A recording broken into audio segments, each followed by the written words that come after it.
Hello बच्चों, हम class seventh का पॉलिटिकल साइंस कर रहे हैं और टॉपिक का नाम है ऑन इक्वालिटी। तो आज का हमारा टॉपिक है इक्वालिटी इन इंडियन डेमोक्रेसी।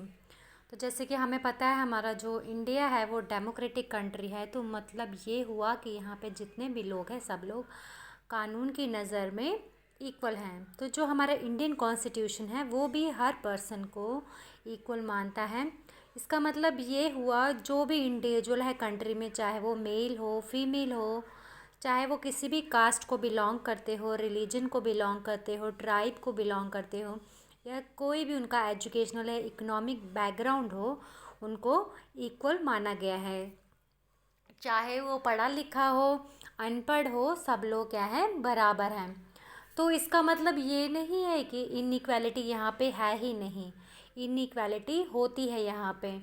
लेकिन जो डेमोक्रेटिक इंडिया है, हमारा जो इंडिया डेमोक्रेटिक कंट्री है, जो प्रिंसिपल है इक्वालिटी का, मतलब हर लोग जो है यहाँ पे इक्वल है, माने जाते हैं, सब लोग इक्वल है डेमोक्रेटिक कंट्री में।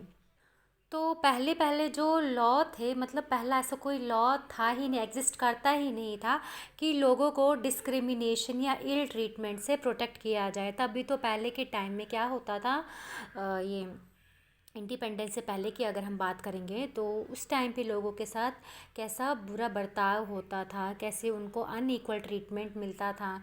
जैसे कि हमने बात की जो मतलब जिनका सोशल स्टेटस हाई नहीं होता था या जो गरीब होते थे उनके साथ कितना बुरा बर्ताव होता था, या जो दलित हो गए उनके साथ कितना बुरा बर्ताव होता था। तो ऐसा कोई लॉ एग्जिस्ट करता ही नहीं था कि वो लॉ उनको प्रोटेक्ट कर सके ये डिस्क्रिमिनेशन और इल ट्रीटमेंट से। लेकिन अगर हम आज की बात करेंगे तो आज लोगों को इक्वल माना जाता है, उनको डिग्निटी के साथ ट्रीट किया जाता है और सबको बराबर माना जाता है, किसी के साथ भी बुरा बर्ताव नहीं होता है। तो ये जो इक्वालिटी का रिकग्निशन है, इसमें कुछ प्रोविजंस है जो कॉन्स्टिट्यूशन ने दिए हैं।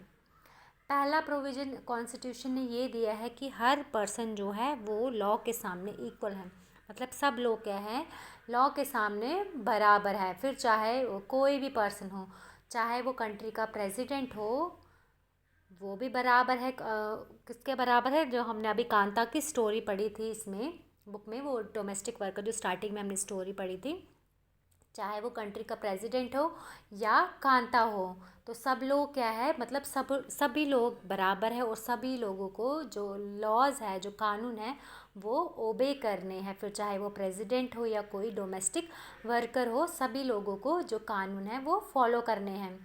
दूसरा प्रोविज़न ये है कि कोई भी पर्सन को हम डिस्क्रिमिनेट नहीं कर सकते रिलीजन के बेसिस पे, रेस के बेसिस पे, कास्ट के बेसिस पे, प्लेस ऑफ बर्थ के बेसिस पे। फिर चाहे मेल हो या फीमेल हो, हम किसी के साथ बुरा बर्ताव नहीं कर सकते हैं।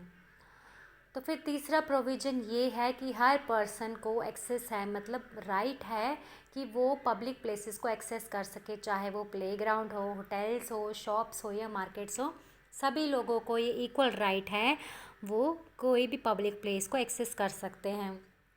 जितने भी पर्सन्स हैं वो पब्लिकली, मतलब जो अवेलेबल, जो पब्लिक वेल्स होते हैं, रोड्स होते हैं, बाथिंग गार्ड्स होते हैं, तो सब लोग वो यूज़ कर सकते हैं।